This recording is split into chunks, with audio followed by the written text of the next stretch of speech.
guys. Fire away. Go ahead. What do you think of Curtis's performance? Obviously, coming off of the injury, this was such a big deal for him just to get out there and just even throw and be healthy. What'd you kind of see out of him? What impressed you the most? I think, first and foremost, just the resilience that kid's had over the last couple of years, just with what he's been through, for him to come out and, get into a game today and throw the ball the way that he did was just, really, he's been through a lot. It's almost a modern day miracle, with everything he's been through. So, but I'm just really happy for him.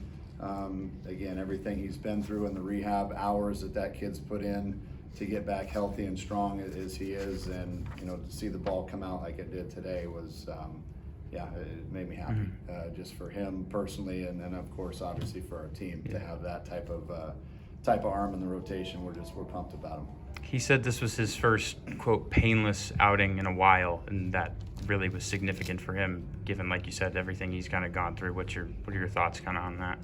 That's what I mean, man. It's to have that kind of courage where you're pitching through pain, for obviously a number of years with him, and to get it fixed and not have it go the way you want and then have to get it refixed again, and to continue persevering the way he has is just, life lessons, man. You just keep going and keep pushing, and the way that he came back and threw the ball today and really effortless coming out hot.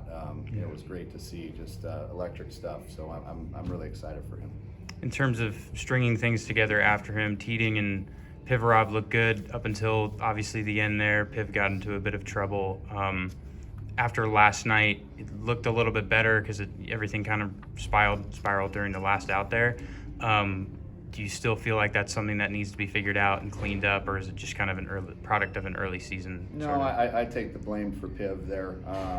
For me, it was he dealt the first inning. He had a long inning there on our offensive half of that inning. I probably shouldn't have run him back out there, and that's on me. And I told him that's my fault. It's not like he got tattooed around the yard. It was just kind of some C&I base hits, questionable call there at the end on, that would have been the last out and would have been a shutout, and no one's talking about that really. So, for me, he threw the ball great. To take his line and really throw it away, because I thought he threw the ball pretty well. And, at the end of the day, big W for us. So he did his job. Like I said, I probably botched that one by bringing him back out the bottom, or the next inning after our long bottom half. Despite that last inning, I feel like, do you feel like pitching has been more, like less of the anxiety that you had last year of having to throw in guys, just whoever's healthy? Like today was pretty effortless. Like you got a clean 5 innings out of Curtis, and then Teeling came in, performed well. Has the pressure been a bit relieved with how the depth of the pitching this year? Well, I mean, I think we're going to continue to get tested, and we're going to see. We're going to have to rise up to each occasion, as it presents itself. So, we're certainly confident with the guys that we have, and there's still a couple arms down there that we haven't seen yet that are very capable of doing some good things as well. So we're on that front. We're certainly feel a lot better about the depth that we have. I don't think you ever really get comfortable. I mean, certainly you got a 5-0 lead going in. You just need 3 outs, and all of a sudden the tying runs at the plate, and it's back to white knuckle time again. So, and it's not that our guys were throwing the ball bad. It's just you never can have enough pitching. So, at the end of the day, we feel better where we're at, and we just need guys to do what they're capable of doing, and we'll be okay. Jackson with the home run today on allowed contact, couple hit by pitches as well. What have you seen from him so far in the first 2 days of the Sun Devil? Jax is he's beyond his years, as far as maturity is concerned, physically and emotionally. He's just he's a specimen, and the way he carries himself is tremendous. He belongs. He certainly belongs here and has done a great job, and I look forward to him continuing to doing what he's off doing so far, and putting some good swings in the ball. He's not swinging the bat the way he wants to, currently, but he's finding holes and getting a couple of hits, and obviously the big homer today, and playing a great center field. So his swing will come. He'll keep refining it, and he'll start finding his groove, and I think the sky's the limit for that kid. He's going to have a tremendous year and ultimately a tremendous career, I think.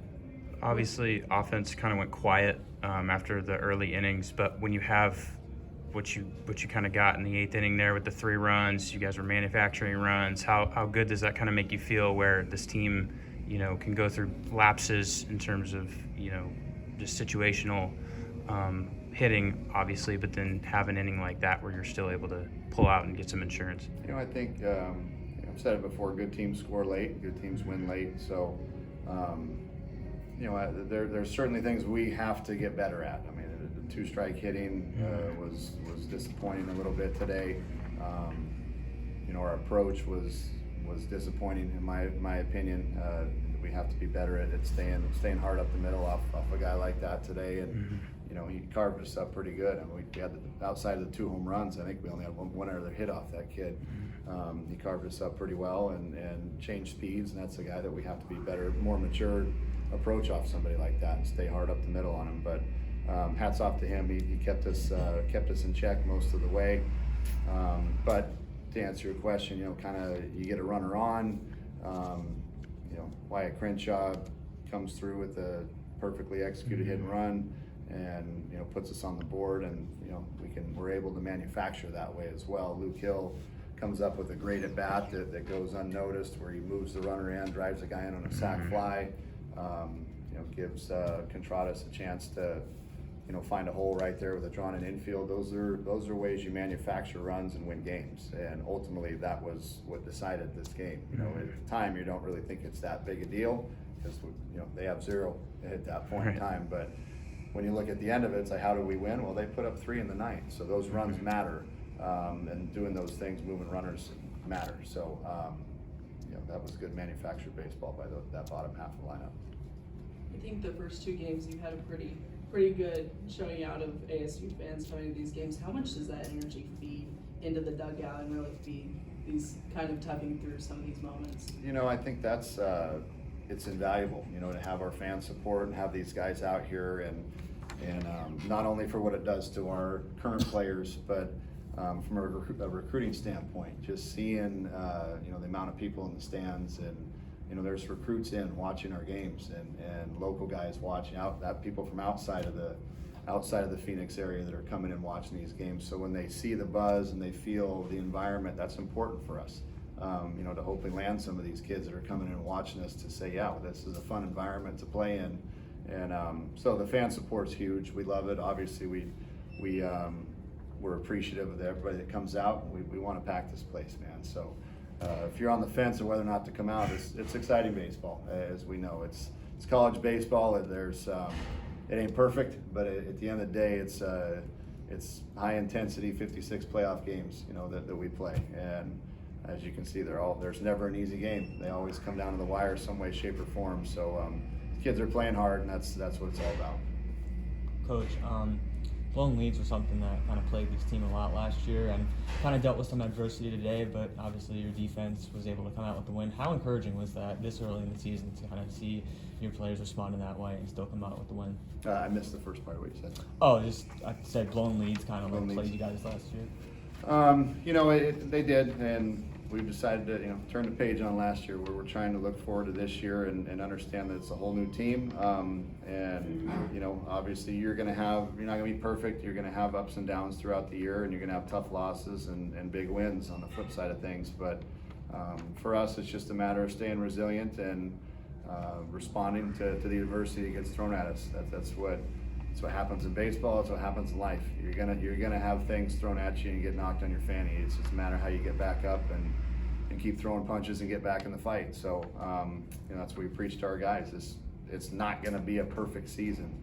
You're not gonna just go through this thing and not have this thing beat you down a little bit. You got to get back up and keep going. So last night was a perfect example of that. Of we gave away a lead and we came back and got it back. And I expect that type of mentality and personality out of our players. Thanks, Coach.